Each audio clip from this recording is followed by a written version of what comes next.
Tennessee has been a hotspot for COVID-19 since the beginning of the pandemic, and Hamilton County has done relatively well in comparison. Considering the damage already done and the overall effect the pandemic has had on our area, what would you have done differently? Well, I guess in the city, there's not.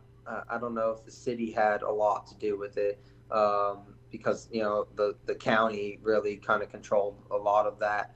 So I don't know if there's anything that I understand. Maybe there was some things that they've done that I didn't recognize or whatever. But I think a lot of times you know, I think it really just boils to me personally, and I know listen, from one end of the spectrum to the other, people have various opinions about what could be done, what should be done.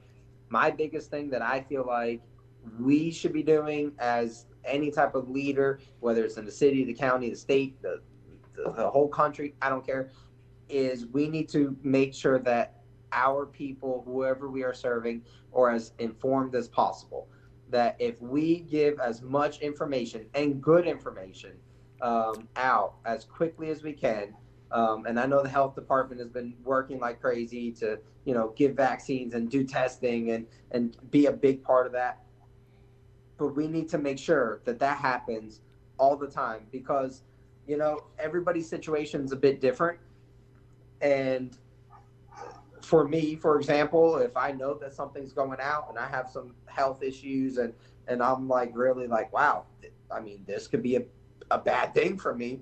Like I need to know that and know it timely so that I can stay home and I can like make that decision myself. Or on the other end of the spectrum, like you might have somebody that feels like uh, go back to small businesses. Like, we talked a little bit about that and honestly how uh, COVID had a major impact on a lot of small businesses. Like if we get that type of information, good, solid information out to the public and keep it up as much as possible, then give them the opportunity to decide what is best for them. I feel like if I'm a small business owner and all this data is coming across and stats, and I'm like, man, that's looking rough. I ain't doing it. Then it's up to me that I can decide. Look, we're gonna close. I'm not doing it right now. Like or we do something different. Instead of maybe I'm a small restaurant. Instead of coming in and dining in, we're gonna do to go orders only or whatever. I can track and adjust and allow things to take place based upon the information that I have. And if I feel like that, hey, we can keep people safe and we can do things and keep the business open, then I think they should be able to do that if they have that good information. But it all is going to stem back to what information do I have and is it good, reliable information so that we all, because even just three of us together, we all have probably three very different situations.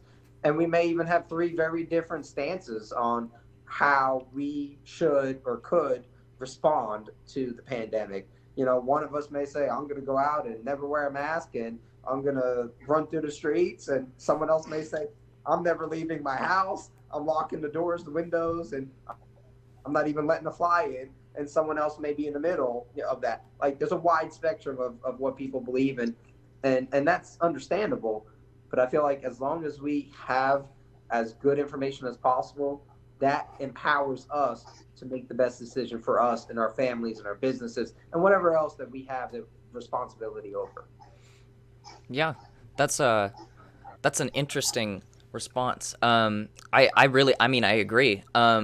Information is definitely um, it's getting good information is sort of scarce these days, and even if it's good, it's sometimes it's like hard to know if it's reliable. So, um, yeah, and there's not much the city could do, but it sounds like you've already put forward sort of a good plan for a recovery plan from COVID and how we're gonna get back to normal life. So yeah, that's good.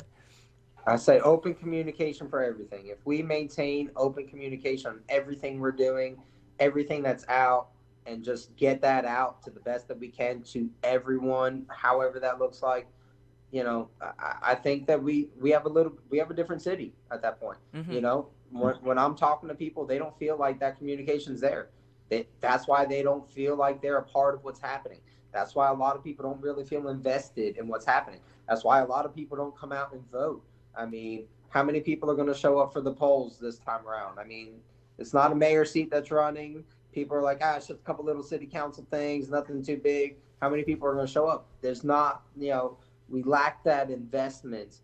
And it's because there's a big divide between these people and these people. And we have to figure out how to bridge that divide. It's easy. Communication. That's how you bridge it. You talk. Yeah, I completely agree.